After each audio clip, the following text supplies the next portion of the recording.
이사야 43장 15절부터 보면 나는 여호와 너희의 거룩한 이요 이스라엘의 창조자요 너희의 왕이니라. 나 여호와가 이같이 말하노라. 이사야 43장 15절부터 바다 가운데 길을 큰 물 가운데 지름길을 내고 병거와 말과 군대의 용사를 이끌어내어 그들이 일시에 엎드러져 일어나지 못하고 소멸하기를 꺼져가는 들불밖에 하였느니라. 너희는 이런 일을 기억하지 말라.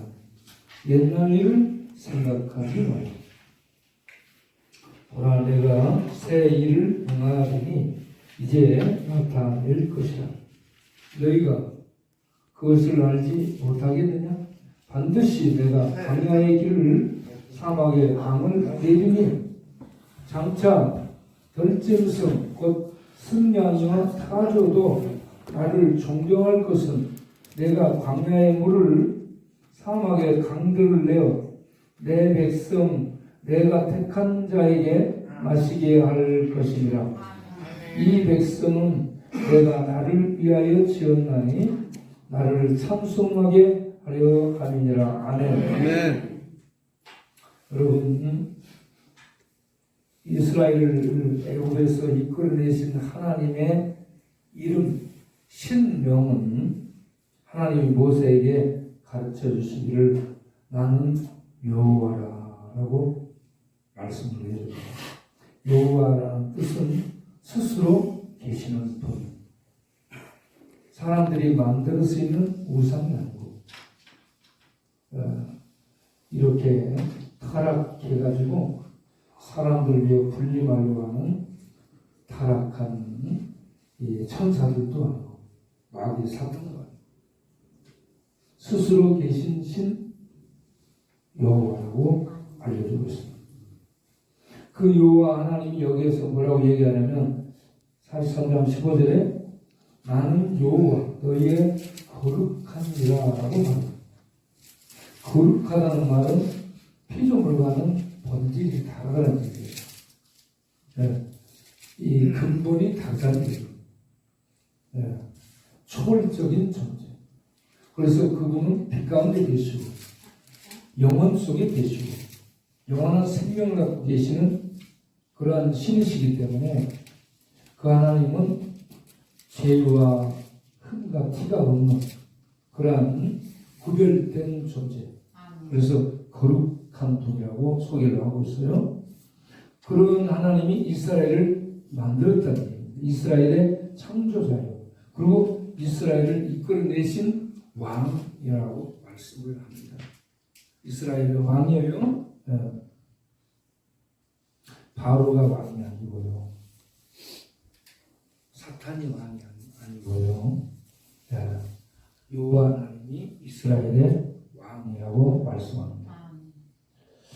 자, 그 하나님이 16절을 보면 바다 가운데의 길을 큰 물 가운데에 지름길을 내고 이스라엘을 이끌어내시고 거기에 따라 들어온 애굽의 병거와 말과 애굽의 군대의 용사를 전부 그 물속에 엎드려지게 해서 일어나지 못하고 그들이 거기에서 꺼져가는 등불처럼 그 바닷물 속에 침잠하게 되었다는 얘기입니다. 이렇게 이스라엘을 애굽에서 이끌어내셨다는 얘기예요. 이런 큰 일을 행하신 하나님. 그때 이스라엘은 애굽에서 나와서 홍해를 건넌 다음에 모세와 함께 하나님을 찬양했었어요. 노래했었어요. 그래서 하나님이 말씀합니다. 이 백성은 나를 위하여 지었나니 나를 찬송하게 하려 함이니라. 43장 21절에 그렇게 말씀합니다. 그런데 이제 더 큰일을 하겠다는 얘기입니다. 진짜 큰일을 하겠다는 얘기입니다. 보라, 내가 새 일을 행하리니 이제 반드시 나타낼 것이라. 너희가 그것을 알지 못하느냐? 반드시 내가 광야의 길을 사막에 강을 내리니 광야와 사막에 강을 내겠다. 전에는 홍해 속에다 길을 냈어요. 이번에는 사막 광야에 강을 내겠다. 길을 내겠다라고 말씀합니다. 네. 이건 무엇을 얘기하는가? 여러분, 광야는 죽음을 의미하는 곳이에요. 광야 들어가면 죽습니다. 네. 광야는 죽음의 장소예요. 죽은 거기에서 생명의 길을 내고 생명의 강을 내겠다는 얘기예요. 그래서 하나님 백성들로 마시도록 하겠다. 그런 놀라운 일을 하겠다는데 그 길, 그 구원의 길이 뭐냐면 바로 예수님이 십자가의 그 광야, 십자가 그 저주의 광야에서 못 박혀 죽으심으로 인간과 하늘과 단절된 죄의 장벽을 제거하고 하나님과 인간 사이를 연결하는 인간이 하나님께 나아갈 수 있는 길을 여신 것을 의미합니다. 사막과 광야는 죽음을 의미하고 죽음 거기에서 인간이 다 죽는데 하나님의 아들 예수님이 이 땅에 오셔서 죽음을 통해 죽음을 뚫고 죽음을 넘어서서 하나님 생명의 세계에 들어가는 길을 내시겠다는 것을 사막에 강을 내는 것과 사막에 길을 내는 그러한 보이는 것들로 이렇게 설명하면서 이런 큰 일, 이런 새 일을 반드시 행하리라 라고 말씀하고 있습니다. 그렇게 말씀하신 하나님이 오셔서 십자가에 죽으면서 죽음 속에 길을 뚫는 거예요. 사람들은 홍해 속에 길이 있으리라고 생각을 못했어요.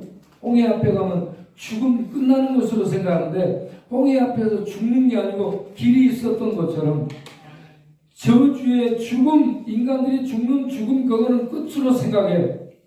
그런데 끝은 거기에서 모든 사람이 보는 앞에 죽어 예수님이 하나님이 죽는 그 죽음을 통해 영원한 하늘로 들어가는 구원의 길을 내신 줄로 믿습니다. 그래서 예수님이 내가 길이요 내가 진리요 내가 생명이라 인간이 만든 콘크리트로 길을 낸 것이 아니고 영원한 생명의 길을 영원한 진리로 이 길을 내셔서 하나님의 재료 하늘의 재료로 길을 내셔서 어느 누구도 허물 수 없는 구원의 길을 내시게 된 이 새로운 일을 이사야서를 통해서 이렇게 미리 말씀을 하셨다는 얘기입니다.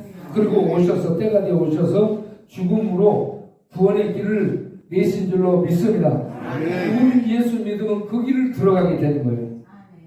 이런 놀라운 구원의 길을 내신 하나님 여호와가 그 일을 하겠다는 것인데 이러한 은혜를 맛보고 그 길을 걸어가고 그 생수를 마시는 그런 자들을 하나님을 노래하고 상속하게 될 줄로 믿습니다. 그러므로 뭐라고 얘기했냐면 20절을 보면 장차 들짐승 승냥이와 타조 광야에서 살고 있는 들짐승들도 그 하나님의 일하심을 보고 하나님을 존경할 것이라고 얘기하고 있어요. 예. 제가 여러분을 보니 여러분은 전부 들짐승 같아요. 사자, 표범, 하이에나, 승냥이, 예. 이렇게 광야에 있는 들짐승들 있잖아. 지 마음대로 죽음 속에서 돌아다녀. 죽음의 거처지를 맴돌고 광야의 둥기를 들고 광야의 길 없는 광야에서 맴돌고 거기에서 지치고 쓰러지고 이 짐승 같은 존재들로 보이는데 자기가 그렇게 광야에서 맴돌고 있던 짐승처럼 내가 생각됩니다 하는 사람 손 들어보세요.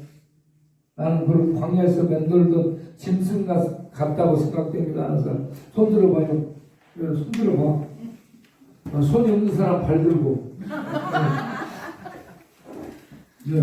그러면 여러분 이 사람이라고 생각되세요? 자기가 사람이라고 생각되는 사람 손 들어봐. 네. 내가 볼 때 세종이는 사람 같지가 않아요.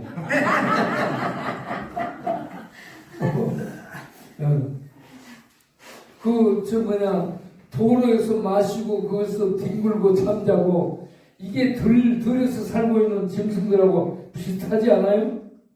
네. 뭐라고? 네, 이런 들짐승들도 하나님의 구원을 보고 찬양하고 하나님을 존경할 것이라고 말씀하고 있습니다. 네. 우리 들짐승 같았던 우리들이 하나님의 구원의 큰 일을 보고 주께로 돌아와 주님을 노래하고 찬양하면서 생명을 먹고 생수를 마시고 하늘 생명으로 눈이 떠지고 하늘 생명을 소유하고 그 생명의 힘을 가지고 살면서 들짐승처럼 돌아다니는 그런 사람들을 하나님께로 인도할 수 있는 그런 우리들이 될 수 있게 되기를 바랍니다. 아멘. 자, 그런데 제가 이제 여기서 여러분들이 이해를 좀 해야 될 상황이 이스라엘이 애굽에서 나왔는데 애굽은 어떤 곳이라고 생각하세요? 애굽은 이집트를 말하는데 이스라엘 백성들이 종살이했던 이집트가 애굽인데 애굽은 어떤 것을 상징할까요? 권력. 또 몰라요. 애굽은 세상을 의미해요. 세상은 뭐가 지배하냐면 죄와 타락한 문화가 지배합니다. 그리고 폭력과 악이 지배해요. 세상. 이 죄와 폭력과 악, 타락한 문화를 통해 지배하는 존재가 있는데 이게 마귀입니다. 그래서 바로 왕은 마귀, 사단을 상징하고 이 애굽의 이런저런 모든 그 타락한 문화 이거는 죄의 지배를 죄된 세상. 거기에서 이스라엘이 종살이를 해요. 종살이하면서 타락한 문화 속에 완전히 젖어들게 됩니다. 그런 이스라엘을 하나님이 새롭게 해갖고 이렇게 변화시켜서 꺼낸 게 아니고 그 양의 피를 발라서 하나님의 심판을 지나가게 하신 다음 구원받았다라고 선포하고 그들을 구원받았다는 것을 확인시켜 주기 위해서 홍해를 건너며 세리를 받게 하고 홍해를 건너 세리를 받게 한 그들을 광야로 인도해요. 광야로 인도해서 죽음이 지배하는 광야에서 하나님의 실제 모습을 불기둥, 구름 기둥으로 보게 됩니다. 불기둥, 구름 기둥은 하나님의 실제 나타나 있는 하나님의 현현입니다. 오늘날에는 이 1세기에는 예수님이 하나님의 현현으로 직접 나타나서 보여준 거고 이스라엘을 광야로 이끌었을 때는 하나님이 불기둥, 구름 기둥으로 해가지고 광야에서 하나님의 실제 모습을 보여주셨던 거예요. 자, 그런데 중요한 것은 그런 하나님의 실제 모습을 보면서 애굽에서 나온 하나님 백성이에요. 하나님 백성 이스라엘은 하나님의 의도한 바가 있었는데 어떤 의도한 바가 있었냐? 광야 문화가 없어요. 세상 문화가 없어요. 네, 굉장히 불편해, 고통스러워. 네, 광야 뱀독사 정갈이 우글거려. 거기에 샤워시설이 있어, 오락시설이 있어, 카지노가 있어, 병마시설이 있어. 거기는 아무것도 없는 거야. 아무것도 없는 이 세상 문화가 없는 곳으로 이끄셔서 하나님 바라보고 하나님 말씀 듣고 거기서 죄의 때, 죄의 부패, 죄의 타락, 죄의 습관, 죄로 말미암아 잡혀있는 중독들을 벗도록 한 거예요. 아멘. 그 광야에서 하나님이 이렇게 그들을 이끌고 다니면서 물도 없고 이 안식처도 없는 쉴 곳도 없는 그런 곳으로 데리고 다니면서 고통 속에서 부서지게 만드는 거예요. 죄를 광야에서 하나님이 갈아엎어 마음을 갈아엎어 생각을 갈아엎어 정신을 갈아엎어 습관을 갈아엎어 그래가지고 그런 죄에 쪄들고 죄에 잡혀있는 생각, 정신, 기억, 감정, 죄에 물든 중독에 이 지배당한 부분들을 광야에서 달달달달 볶아가지고 벗기는 작업을 하는 거야. 그런데 이스라엘은 그걸 하지 않아요. 물이 없으면 금방 뭐 어때요? 불평해. 고기가 없잖아. 만나 먹으면서 불평해. 맨날 이것만 준다고. 왜? 우리 여기 저수지, 원남 저수지를 가는데 맨날 원남 저수지만 간다고 불평해. 그럼 원녀 저수지를 가야 되나? 원녀 저수지가 없어요.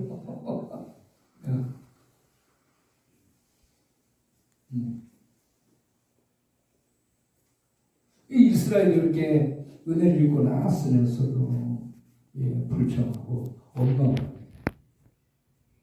그래서 그들은 하나님의 의도대로 그들이 변화되고요 부서지고요 벗겨지지 않습니다. 이 중독을 벗어나질 못해. 애굽에서 쩌든 타락한 문화 속에 죄된 문화 속에 완전히 깊숙이 잡혀있는 마음, 생각, 정신세계 변화된 뇌와 거기에 집착하고 있는 이런 어떤 이 구조들 이게요 광야로 하나님이 데리고 와서 거기서 바꾸려고 해도 거기에서도 안 바꾸지더라 이거예요. 그러면 여러분 모세는 바꿔졌나요? 지도자 모세가 바꿔져요? 모세도 민수기 20장을 보게 되면 무리와 물가에서 반석 앞에 서가지고 너는 반석에게 물을 명해서 내라라고 해요. 그런데 그들이 무섭다고 원망하고 그러니까 모세가 열받아 속에서 열받았어요. 그래서 반석 앞에 서가지고 모세가 어떻게 해요? 반석을 두 번 쾅쾅 친 거야. 그리고 물이 나오기는 나왔어요. 반석이 쪼개지고 물이 나와서 터져가지고. 그런데 하나님이 바로 뭐라 하죠? 너는 왜 내 거룩을 훼손하냐? 너는 왜 내 말을 믿지 않냐? 그러면서 너는 이것으로 인해서 가나안을 보기는 못해 들어가지 못하리라고 얘기해요. 모세와 함께 나온 1세대가 광야에서 다 죽고 모세도 들어가지 못해. 그러면 자 여러분 사람들이 설교할 때 모세도 광야 그 반석에서 성질 부려갖고 가나안 땅에 못 들어갔다고 얘기해요. 그럼 모세 성질 한번 냈죠? 평소에 성질 안 냈어요?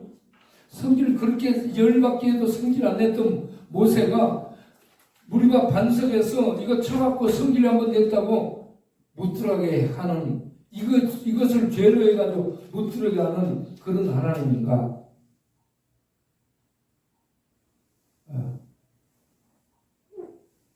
그러면 여러분 예수 믿고 나서 지금 구원받은 하는 백성들이야. 성질 안 낸 사람 있어? 성질 한 번도 안 낸 사람 예수 믿고 나서 성질 안 낸 사람 있어? 모세는 구원받고 하나님 백성을 이끌어낸 다음에 성질 한 번 광야에서 냈는데 그것 때문에 가나안에 못 들어갔어. 자 그러면 성질 한 번이라도 내면 못 들어간다? 그렇게 건다면 이 성질 한 번 내지 않은 사람은 없을 거고요. 곧 다시 율법으로 적용하면 죄 하나 없는 사람 없을 테고요. 그러면 아무도 못 들어가네. 가나안의 천국이라면 아무도 못 들어가네. 여러분 이거 무엇을 의미할까요? 예. 자, 하나님이 모세는 성질 한번 냈다고 가나안에 못 들어가게 했다? 여러분 생각해 보세요. 자, 우리 9번령 예. 어떻게 생각이 들어요? 번영에서 생각을 해봤을 텐데. 성질 한 번 했다고 못 들어가는 거예요? 그게 맞는 건지 아, 너무 가혹한 것 같아요. 가혹한 것 같죠. 예. 그러면 성질 한번 안 낸 사람이 없고 죄의 지푸라기처럼 죄 하나로도 안 지은 사람이 없을 텐데 그러면 아무도 못 들어가네. 그런 결과가 되죠. 예. 그래서 이걸 그렇게 해석하면 안 되고 자, 거기에 대한 말씀을 드리면 모세의 역할이 있어요. 모세의 역할은 신약에서 뭘로 나오냐면 모세를 율법이라고 설명합니다. 율법. 모세는 상징하는 바가 율법이에요. 여호수아는 상징하는 바가 예수예요. 그래서 여호수아가 이끌고 가나안에 들어가죠. 모세는 못 들어가. 자, 그러면 이 힌트를 통해서 여러분이 생각할 수 있죠.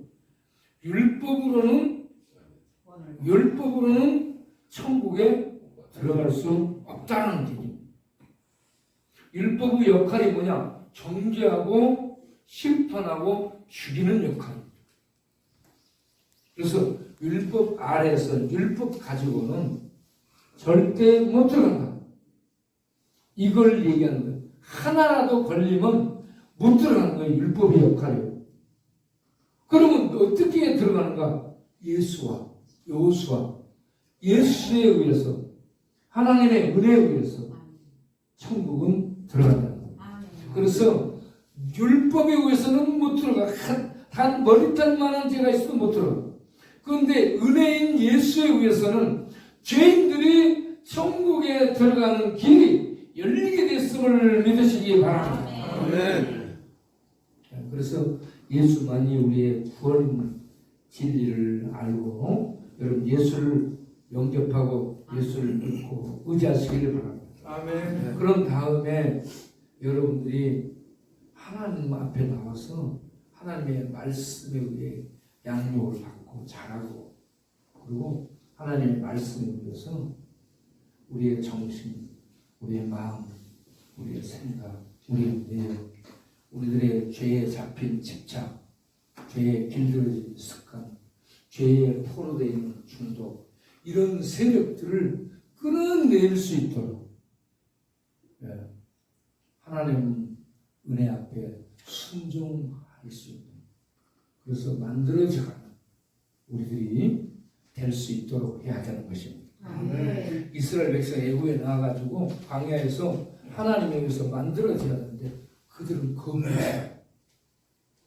거부하고 여러분 우리는 거부하지 말고 순종하기를 바랍니다. 아멘. 하나님 나를 만들어 주옵소서. 하나님 제가 순종하겠습니다. 하나님 말씀 앞에 내가 순종하겠습니다. 나를 만들어 주옵소서. 아멘. 그래서 우리의 뇌가 바꿔져야 돼. 우리의 정신이 바꿔져야 돼. 우리의 생각이 깨져야 돼. 우리의 마음의 강팍함이 깨져야 돼. 우리들의 길들여진 습관들 이 술 여기서 가면은 빨리 영등포 가서 술 마셔야 되겠다. 이 생각이 깨져야 된다니까. 그 생각이 깨지지 않은 이스라엘을 광야에서 전부 묻어버려요. 여러분 생각이 깨지지 않는 사람들은 오늘 돌아갈 생각하지 마세요. 여기 전부 구덩이 파서 묻어버리겠어요?